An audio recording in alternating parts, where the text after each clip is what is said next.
I sold my house in hours, and I'm going to share with you my exact strategy. Hey there, I'm Kasia and I'm a home stager. I'm going to share this video of how I sold this house, wherever it's going to be pointing over here, and I'll show you how I did it and sold it within hours and over asking price.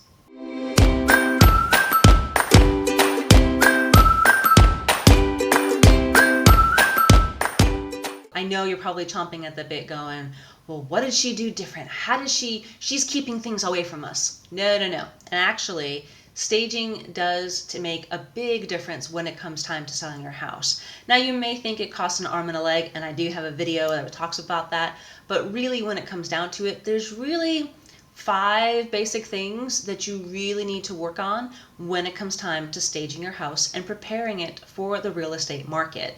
Because let's get to it. Staged homes sell faster than non-staged homes, okay? That's just the fact. Sometimes 2 to 3 times faster than non-staged homes, okay? If you compare a house that has this kind of a mess versus this nicely staged one, which one do you think you would pick? And in today's market, buyers are looking for move-in ready houses that have very little work to do. So let's start with the home staging strategy. Say that 3 times fast. Into what I did to get this house sold faster. So now, number 1, the first thing that everyone should do when it comes time to selling your house is doing the pre-staging purge. Purge, declutter, get rid of things.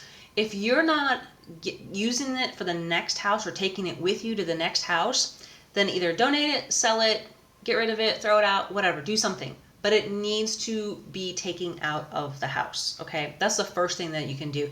And I did this with every single room in my house. Now, I have a decluttering video that I plan on doing in the future to show you all the different ways that you can declutter and purge things from each of the rooms, because I know each of you are different. Some of you may prefer to do all in one. Some of you just need a little timer or something like that. I have different strategies on how you can do that to help you get through the decluttering, the purging portion of getting your house ready to sell, because that is the biggest thing when it comes down to it. Because prior military and even military now, when we have to do the moves, our weight of our furniture and everything that goes with it is based on the things that we have packed up and are put on that van. If it is overweight, then guess what? We have to pay for it out of pocket. Yes, exactly. So why take it with you if you're not even going to use it when you move to the next house? Am I right? So that's why the purge is such an important thing when it comes time to selling your house. Now, you definitely want to go through closets. You want to go through the toys, especially if your kids have outgrown certain toys. Go through, see the furniture. If you don't need the 2 dining room sets like I had when I moved from one house in Virginia to our house in North Carolina, I didn't have a formal dining room in the next house in North Carolina. I just had one basically eat-in kitchen area dining room. So I don't need 2 dining room sets. So yeah, we got rid of that the formal dining room set when we moved into the next house. Okay, so there are certain things you want to think about. Well, do I need this? Am I going to use this? So definitely the purge can take weeks. It can take, it's not an overnight thing, that's for sure. So you definitely want to declutter aggressively and make sure that these are actually things that you want to take with you to your next house. Number 2 is focus on first impressions. Now, your curb appeal is what makes your first impression. Now, I know you have driven your car into the garage, parked it in, closed the garage door, walked in through the kitchen, and you're set, right? But you don't go through the front door. Well, now's the time to start paying attention. So what I want you to do is I want you to walk outside that front door, and I want you to go take a look at your front porch area, your front yard. Take a look at it and go, oh, yeah, that bush is kind of scraggly. The grass is looking kind of sad and tired. Okay, yeah, we do need to fix things up. And I do have a video on the 3 front porch staging tips that you can use right now to help you with your curb appeal. So take a look at that video, okay? But definitely, first impressions make a difference. You have 8 to 10 seconds to make a great first impression, and your front yard is the one thing that buyers will look at, because that's the first thing they see before they walk into your house. And if they see that you haven't taken care of the outside, what makes them think that you've taken care of anything on the inside? You don't want them thinking that way, okay? So make sure your curb appeal is looking fantastic, that the grass is cut, the bushes are trimmed, there's no dust, there's no cobwebs, there's no spider webs in the corners that you're like, oh yeah, I don't want to go there. Yeah, okay? So make sure that that curb appeal is looking fantastic for pictures. So this is what we had in this colonial home. We did like ugly bushes in the front, and they were overgrown, and they were just brown on the inside. You couldn't cut them back. The chair was kind of plain. There wasn't much to it. So what we did was we actually cut out those bushes, put in some flowering azaleas and daylilies, and put a nice brighter chair with a cushion for the front to make that curb appeal look a little more appealing than what it did before. The next thing you need to do is neutralizing and freshening up your house. Now, when it comes time to neutralizing, some people may think that as wall color, some people may think it as decor. It is both. Yes, we're neutralizing, and if you listen to any of my videos, you know that I want you to take down all those family photos. Yes, every single one, take them all down. No one needs to know what your kids look like, what you look like, or anything like that. Plus, it's more personal. You want to neutralize it so that anybody that walks into their house can go, oh yeah, I can see that we can, use this living room for our bigger family, or this is a great kitchen just for the two of us, depending on the size of your home and the people that are moving in, right? So each house is going to look a little bit different, but you definitely want to neutralize it and the colors and the decor, okay?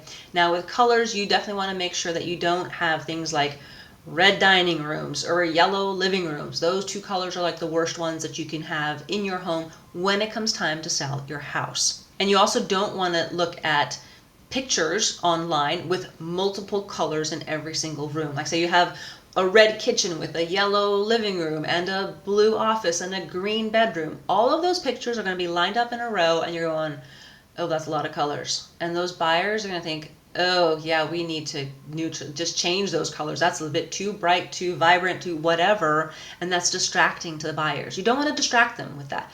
If you want any distractions, you want them to go, wow, yes, this is great space. It's open and airy. It is move-in ready. Not the, oh, I got a to-do list of this. I got to paint. I've got to fix this. I got to fix that. Yeah, you don't want them to start a to-do list, okay? Don't have them start doing that when it comes time to selling your house, because you won't get as much money for it, okay? That's what it comes down to. So if you just like, yeah, I don't care what the house sells for, I'll just, leave it as is. Yeah, you're not going to get as much as you want, right? Yeah. So we did do that. Luckily, the paint colors in our house are fairly neutral anyway, but we did have some home decor that I did have to take down. All the family photos that I had on the staircase going down. I did have to take all those down.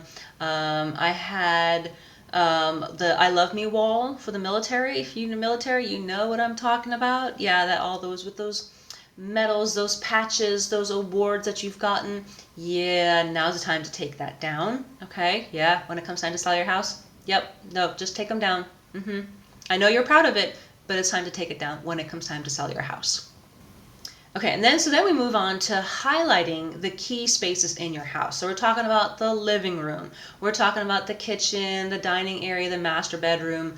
All of those rooms you need to show off, and show off in a great space that it is, okay? You don't want to get bogged down with toys and puppy dog chow or whatever in those types of things. You want to show off the space as to how it's supposed to be used, okay? So we're going to use budget-friendly accessories, which is what I did. I went to some of the big box stores when I didn't have things like, oh, I don't have something to put on the coffee table here to because the coffee table had all the remote controls in there and random hair things and just stuff that I'm looking at going, how did this get in here? You know what I mean? So sometimes I would have to go to the big box stores just to go get something simple, something neutral, whether it's a box, a decorative box or a plant or something like that, just to make it more neutral and accessory and just make it homey feeling. And then things like using throw pillows and blankets and things. Sometimes I had them, sometimes I didn't. And I'm like, oh, well, crud. Okay, this is looking a little bit tired and sad, or, ooh, I don't have this bedding. Need to change that out. That's a little too bright and loud. So I'd go and get, lighter colored bedding for that room, because then I just take it with me to the next house, right? It doesn't stay with the house. It comes along with us. So I always find things that I can use for the house to the next one that we're moving into. And then finally, definitely want to talk about lighting in the house when it comes to it. So yes, make sure all the light bulbs are in working order, but you want to make sure that all the blinds and curtains are open, okay? If you do have darker curtains, push them off to the side. I know my husband in our bedroom, he loves those room darkening panels. You know what I'm talking about. Yeah, it makes it so dark, like a cave in there. And some of you may say, well, I like living in a cave. I like it dark. Well, when it comes time for pictures, you're going to have to open up and bring the sun in. Just bring it in. I promise you, it's not going to hurt you. You aren't Dracula. You're not going to die with the sunshine coming in. Okay, I promise you.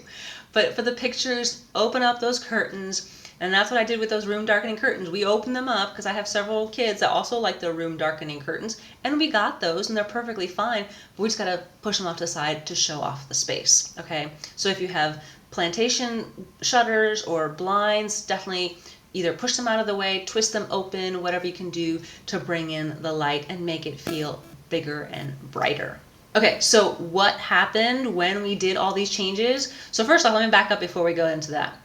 These changes were not done overnight. They were not. It took me 3 weeks, and normally it takes me about 3 weeks to do the purging, to neutralize things, to go shopping for a couple of things, to realize, oh, that doesn't work here. Nope, I gotta sell this. Oh, I gotta donate that. That took 3 weeks, okay? And that doesn't include things like if you need like a carpenter or electrician or somebody come over to come fix things that you can't fix before you sell their house, right? Because you gotta disclose those things, right? So yeah, 3 weeks is about the normal time. And so we got the pictures taken and we had the open house. And when the buyers walked in, and we had, I want to say the realtor told us we had like 14 parties come in on that day for the open house. And they came in, they're like, wow, yeah, this is moving ready. Let's go. This is okay, great. So then we had an offer, not only an offer within hours of that open house, but over asking price. Yes! So even our neighbors were shocked when they heard that we got over asking price and in a short amount of time. They're like, wait, what did you do? And so they actually came over to see the house.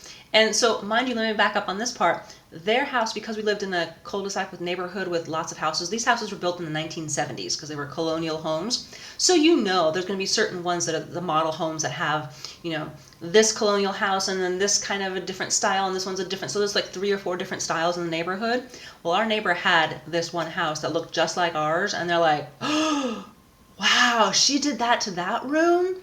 And for example, let me show you the picture. It was a sitting room. Yeah, it was kind of, back then, sitting rooms were a thing in the 1970s. Well, in the 2000s, not so much, right? Yeah, so you're kind of like, what do I do with this space? We tried different things. We tried to use it as an office. We tried to use it as it could be a nursery if you had one, but we didn't have little babies like that then. And so we wanted them to have an actual closet and stuff because this one didn't really. So yeah, so we ended up turning it into a walk-in closet. And oh my gosh, that made such a difference. So basically it was a his and hers. So I got the bigger one. Yes, all me, I know. And then my husband got the other walk-in closet that was just a narrow, long galley type of closet. But it worked. We still actually used both of our stuff in there because it was so big. But our neighbors were just wowed and going, wait, what? They couldn't believe it. They were just flabbergasted that these changes, like, well, we could do this too. I'm like, yes, you can. But what I do think, and totally am for this, if in the future, when you do buy your house and you're like, well, we could, we want to change this carpeting or change this room into this thing, do it early. Yeah, luckily we did that walk-in closet probably about 2 years before we moved. Maybe it was a year. I don't know. We didn't get to use it as much as we wanted it, because if we had done that earlier, if we had thought of that earlier, yeah, it would have been done earlier. But I know budget constraints and things like that, that's not in everybody's bailiwick. I get that. Plus we had other things we were working on in that house. Like the number one thing we changed, the first thing we changed within like first months of moving in was the kitchen. So of course the budget just for that doesn't happen overnight. Okay, right? So yeah, so we did little things and big things at first, and then we did the little things later. So if you can, make the changes so that you can enjoy them before you sell your house. So these are just a couple of things that we did. I know we also renovated our bathroom at the time. We didn't have the budget to do a whole reno of the master bathroom because that was like $60,000, and I'm like, oh, I'm not spending that much on a master bathroom that we're never going to see a return on investment on. I mean, you'll get most of it, but not all of it. So what we did was we updated the countertops, we changed the lighting out, we painted, we changed out the mirrors. There was a couple of things. It wasn't a lot, but it was about $2,000 worth of things that we changed in there. And that was enough to get the house sold so that buyers can see themselves moving in. There was not the major projects that had to be done to get the house updated and livable and moved in so that people can imagine themselves living in the house. But a lot of it was purging. A lot of it was the kids' toys. Yes, I said kids' toys.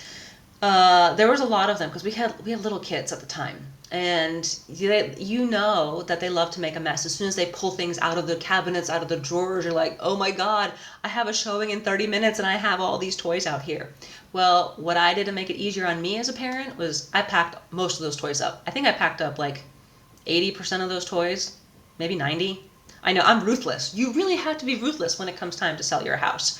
And so I'm the tough love mom going, oh no, we're putting all those Legos away and all those little toys that you can step on and hurt your feet and go, oh my God, this hurts. Why is this out?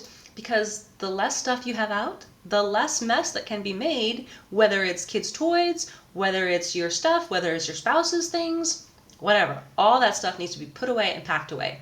Although, to be fair, my husband did say that I managed to clean up a little too well sometimes, and then he's asking me a week later going, hey, honey, where'd this go? Ooh, you needed that? Really? Crap. Okay, so what I recommend is if there is something that you think your spouse may need later, maybe put it in a box and just leave it with their name and then stick it in the garage and go, oh, you know what? I put it in there. I think it's over here. And I hope you find it, because there are times where yeah, no, I don't know where I put it in my hurry of getting everything put away. Yeah, just be aware of where you put stuff. Because I'm embarrassed to say that, yeah, that has happened to me on more than one occasion. So yeah, so just keep keep the love going, but just be careful what you put away and where you hide it, okay? All right, so if this is something that you're interested in doing to get your house sold quickly, I do have a free home staging guide called the How to Start Staging Your House Now. In there, I talk about the things that you can do right now to influence home buyers, what you can do for home improvements, and it's not the things that you think about, and the top some 10 home staging tips. That's it, yes. Along with trying to come up with a plan of how to tackle all this stuff, right? So yes, so take a look at this free download so that you can get your house sold quickly now. And even if you're not selling your house right now, maybe you're selling in a couple months, get this guide now so you can get started. Because like I said, it took me 3 weeks to stage a 4,000 square foot house at the time. And that's a long time. That was doing things like after work. Sometimes I'd take a day off from work just to tackle certain things. And I would do things when no one was home because it was just easier. I know, yes, you're probably thinking, oh, yeah. So if that's what it takes to get this house staged was to have no one home and doing it yourself then, you know, that's what may work for you, okay? So if you found these tips helpful, I hope you leave a comment if you found some other strategies that you have used in the past to get your house sold faster. I would love to hear them. And if you subscribe to my channel, you'll get more home staging tips in the future. I hope you guys have a fantastic week, and we'll talk to you later. Bye!